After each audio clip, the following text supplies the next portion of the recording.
오늘 우리가 잠시 함께 나눌 말씀은 마태복음 13장 1절에서 30절까지 말씀입니다.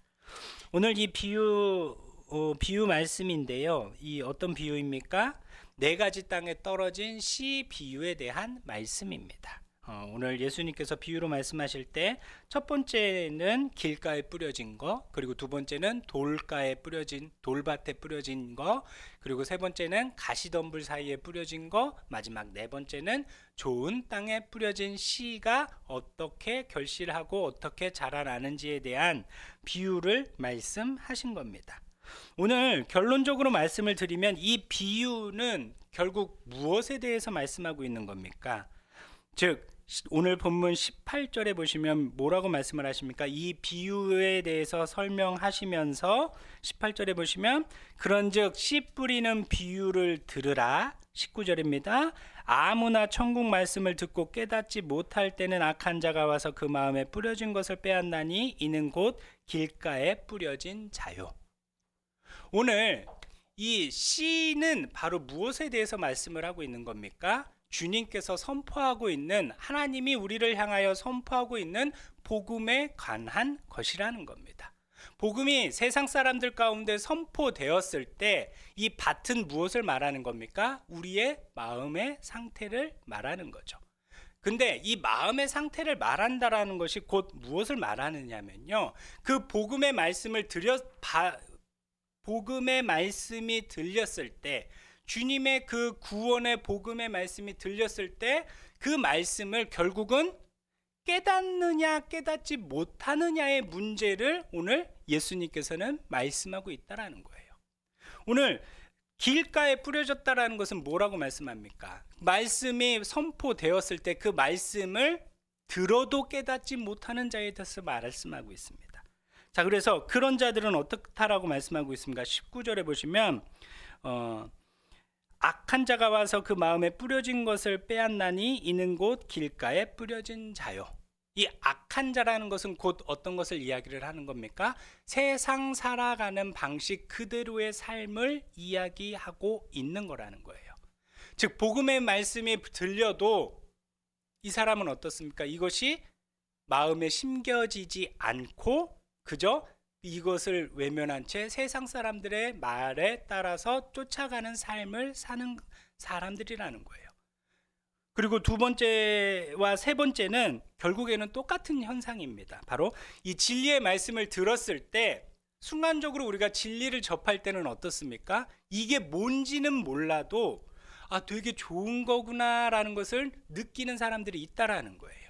근데 진정한 가치는 모르지만 이게 이런 것이 있구나 하고 살짝 어느 정도 마음의 문이 열린 사람들을 이야기를 합니다.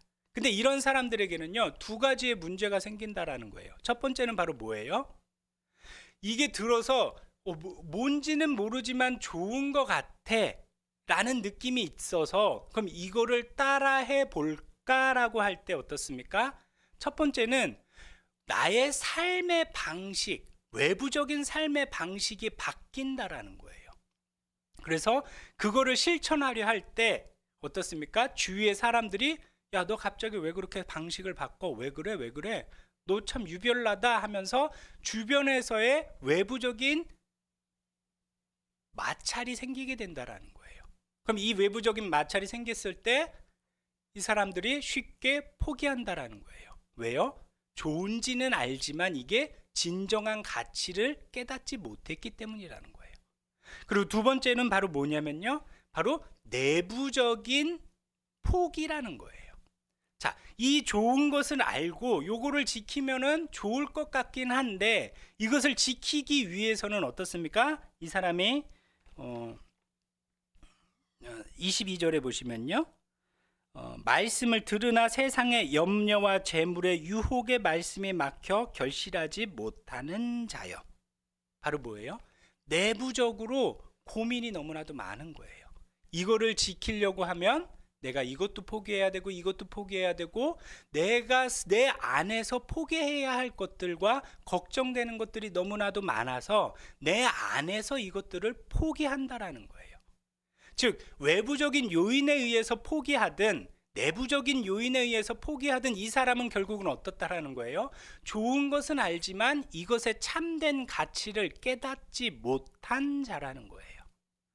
그럼 결국 결실을 맺는 자는 어떤 자라는 겁니까? 23절에 보시면요. 좋은 땅에 뿌려졌다라는 것은 말씀을 듣고 깨닫는 자니 결실하여 어떤 것은 100배, 어떤 것은 60배, 어떤 것은 30배가 되느니라 하시더라. 결국 주님의 복음의 말씀이 선포되었을 때 흔히들 선택받은 자만 이 구원의 이 은혜를 입는다라고 얘기를 하잖아요. 그것은 곧 어떤 것을 이야기를 하는 거냐면요. 말씀이 모든 사람들 가운데 선포되었을 때 누구 선택되었다라는 것은 누구에게 달려있다라는 거예요? 나에게 달렸다라는 거예요. 왜 그러냐면요. 이 좋은 결실을 맺는다라는 것은 곧 내가 주님의 말씀을 깨닫게 되는 거잖아요.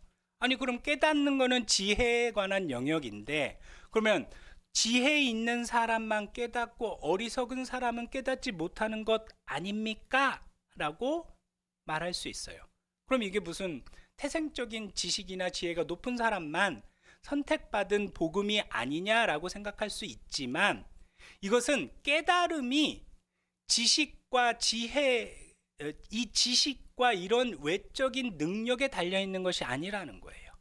왜냐면요 오늘 성경 본문에 보시면요 예수님께서 이 복음을 받아들인 사람이 얻게 되는 그 결실에 대해서 비유로 말씀하실 때 제자들이 왜 비유로 말씀하느냐고 물었을 때 예수님께서 뭐라고 말씀하십니까? 오늘 성경 본문에 보시면 11절에 보시면요 천국의 비밀을 아는 것이 너희에게는 허락되었으나 그들에게는 아니 되었나니 무릇 있는 자는 받아 넉넉하게 되되 없는 자는 그 있는 것도 빼앗기리라. 그러므로 내가 그들에게 비유로 말하는 것은 그들이 보아도 보지 못하며 들어도 듣지 못하며 깨닫지 못함이니라 라고 말씀하고 있어요. 자, 예수님께서 말씀하시는 것은요 이 복음에 대해서 감추시려고 하는데 누구에게 감추냐라는 거예요. 이 복음의 말씀이 들렸을 때 들어도 깨닫지 못하는 사람들은 왜 깨닫지 못하느냐라는 거예요. 오늘 그 이유가 바로 뭡니까? 14절에 보시면요 이사야의 예언이 그들에게 이루어졌으니 일렀으되 너희가 듣기는 들어도 깨닫지 못할 것이요 보기는 보아도 알지 못하리라. 이런 사람들이 어떤 사람들입니까? 길가, 돌밭, 그리고 가시덤불 사이에 있는 사람들이라는 거예요. 왜 보아도 보지 못하고 들어도 깨닫지 못하느냐라는 거예요. 그것은요 15절에 나옵니다. 이 백성들의 마음이 완악하여져서 그 귀는 듣기에 둔하고 눈은 감았으니 이는 눈으로 보고 귀로 듣고 마음으로 깨달아 돌이켜 내게 고침을 받을까 두려워함이라. 결국 보아도 눈앞에 있어도 이것을 깨닫지 못하는 근본적인 이유는 바로 무엇이라는 거예요? 우리의 마음이 완악하여져 있다라는 거예요. 마음을 완악하게 하는 것은 바로 누구입니까?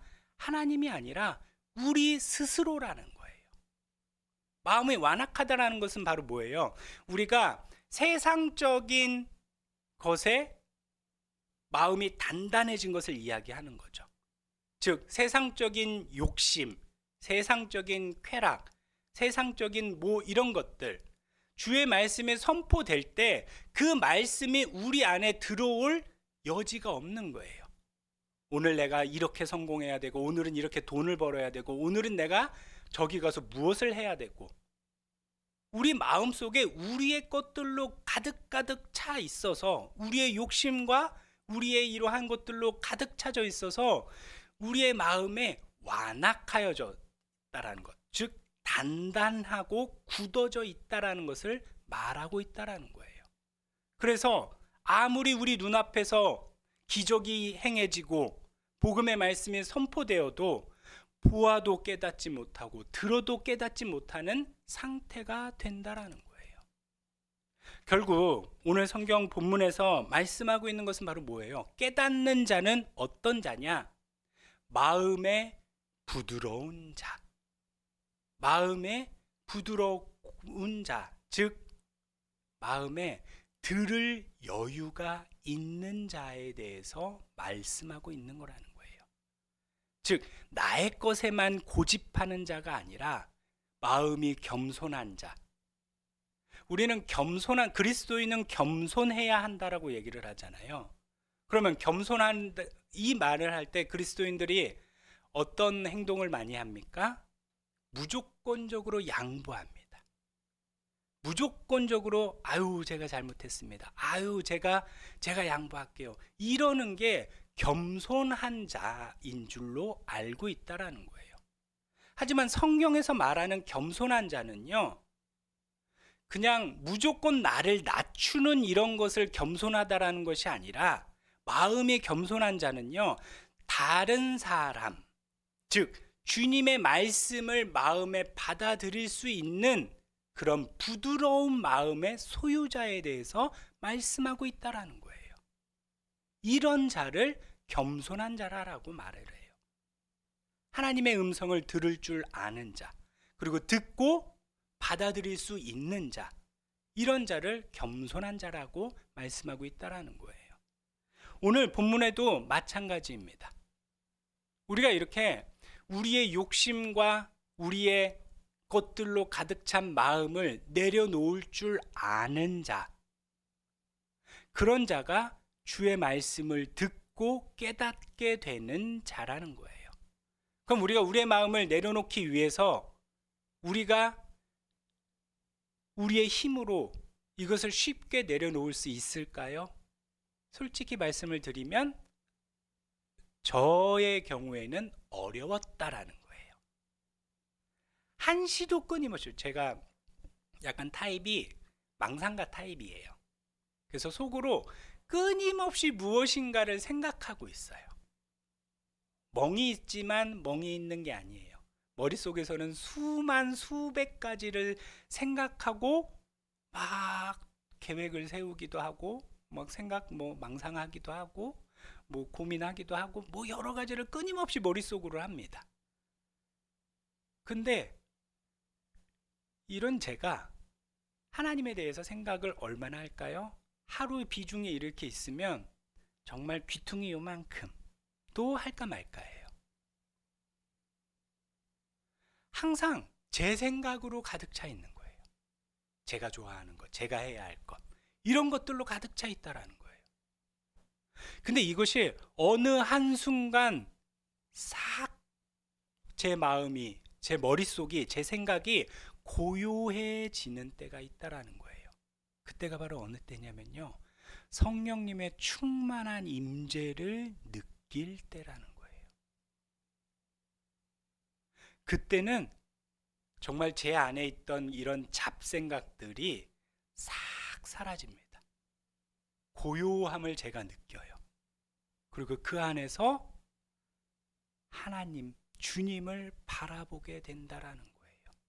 그 음성을 듣게 되고 그 말씀을 깨닫게 되었다라는 거예요. 에스겔서에도 말씀하잖아요. 하나님의 영이 부어주실 때 그 영이 우리 마음에 굳고 단단한 마음을 깨뜨리고, 돌같이 단단한 마음을 깨뜨리고 부드러운 마음을 부드럽게 해주시고, 그로 인하여 하나님의 말씀을, 율법을 지킬 수 있도록 해주시겠다라고. 주님의 영이 우리 안에 임할 때 우리의 마음이 부드러워진다라는 거예요. 우리의 것들을 내려놓을 수 있고 주님의 음성을 들을 수 있도록 된다라는 것입니다. 때문에 항상 오늘 깨닫는 자가 되기 위해서는, 그 복음을 소유한 자, 그 복음의 가치를 인정할 줄 아는 자가 되기 위해서는요, 주님께 구하시기 바랍니다. 성령님, 내 안에 임재하여 주소서. 나의 마음을 부드럽게 하여 주셔서 주의 음성을 듣게 하여 주시고 그 말씀을 깨닫게 하여 주소서. 그런 자는 어떻게 된다라고 말씀하고 있습니까? 혹은 100배, 혹은 60배, 혹은 30배의 결실을 얻게 될 거라는 거예요. 우리가 현대를 복음 없이도 살아가는 자도 결실을 맺기는 합니다. 근데 그 사람들은 어떻습니까? 다들 1대1의 결과를 얻기가 어렵다라는 거예요. 고통스럽게 열심히 노력하지만 내가 심은 것만큼 세상 속에서 결과로 거두는 자가 드물다라는 거예요. 정말 흔히 우리가 말하는 기업의 총수가 되거나 막 그런 사람들도 있지만 그들은 극히 0.0000001%의 사람들이고 대부분의 사람들은 어떻습니까? 내가 심은 것만큼 그것을 거두는 자가 이 세상에는 드물다라는 거예요. 근데 주의 복음을 간직한 자, 그 말씀을 깨닫는 자는요, 100배, 60배, 30배의 결실을 얻게 된다라는 거예요. 자, 그럼 우리는 이 복음을 깨닫기만 하면 대로가 열린 것처럼 보이잖아요. 근데 주님께서는 한 가지 더 말씀하시는 게 있어요. 결실을 거두기까지는 대로가 있는 것은 아니라는 거예요. 오늘 여기 보시면 무엇에 대해서 말씀합니까? 좋은 씨를 밭에 뿌렸지만 이건 어떤 거예요? 주님의 말씀을 듣고 깨달은 자, 그 복음을 소유한 자죠. 그들이 세상 속에 심겨졌지만 어떻습니까? 원수가 와서 가라지를 뿌렸다라는 거예요. 근데 그때 즉시 골라낼 수 있지만 주님께서는 골라내지 말라라고 말씀하세요. 왜 그렇습니까? 서로 자라는 동안에는 무엇이 복음의 씨앗을 가진 자인지 가라지 씨인지를 구별하기가 쉽지 않다라는 거예요. 그래서 오늘 말씀하시면 29절에 보시면 주인이 이르되 가만두라 가라지를 뽑다가 곡식까지 뽑을까 염려하노라. 그리스도인으로서 하나님의 참된 복음을 소유하고 진리의 가치를 아는 자로서 구원 입은 자로서 세상 속에서 살아갈 때 하나님이 항상 우리와 함께 하시기 때문에 우리가 날마다 승리하는 삶을 살 것처럼 우리는 인식합니다. 30배, 60배, 100배 열매를 날마다 거둘 것처럼 인식하지만 주님께서는 경고하세요. 꼭 그렇지는 그 거두는 것이 지금은 아닐 수도 있다라는 거예요. 왜요? 가라지와 좋은 씨가 구별하기가 쉽지 않다는 거예요. 그래서 다 자라서 추수가 될 때까지는 함께 있는 거예요. 즉 우리가 사는 곳에 우리가 진리의 말씀을 가지고 그리스도인으로서 살 때 여전히 우리는 세상 속에서 고통받을 수 있다라는 거예요. 근데 중요한 게 있어요. 결과에 대해서 말하고 있다라는 거예요. 이런 방해와 고통이 있을지라도 주님께서는 뭐라고 말씀하십니까? 어떤 것은 100배, 어떤 것은 60배, 어떤 것은 30배의 결실을 맺게 될 것이다라는 거예요. 아무리 방해가 오고 아무리 고통이 온다 할지라도 세상 속에서 하나님 없이 사는 자는 결실을 맺기가 어렵지만 이런 고통 속에서도 그리스도인은요 주님으로 말미암아 결실하는 자가 된다라는 겁니다. 때문에 뭘 그렇게 힘들게 살아? 이왕 또 세상에 있어? 그냥 편하게 살자라고 할 때 주님께서는 그것에 대해서 분명하게 차별점을 두고 계신다라는 거예요. 여러분, 같은 고통이면, 같은 어려움이면 보다 풍성한 열매를 거두시는 그 약속이 있는 그 길 가운데로 나아가실 수 있는 저와 여러분이 되시길 바랍니다.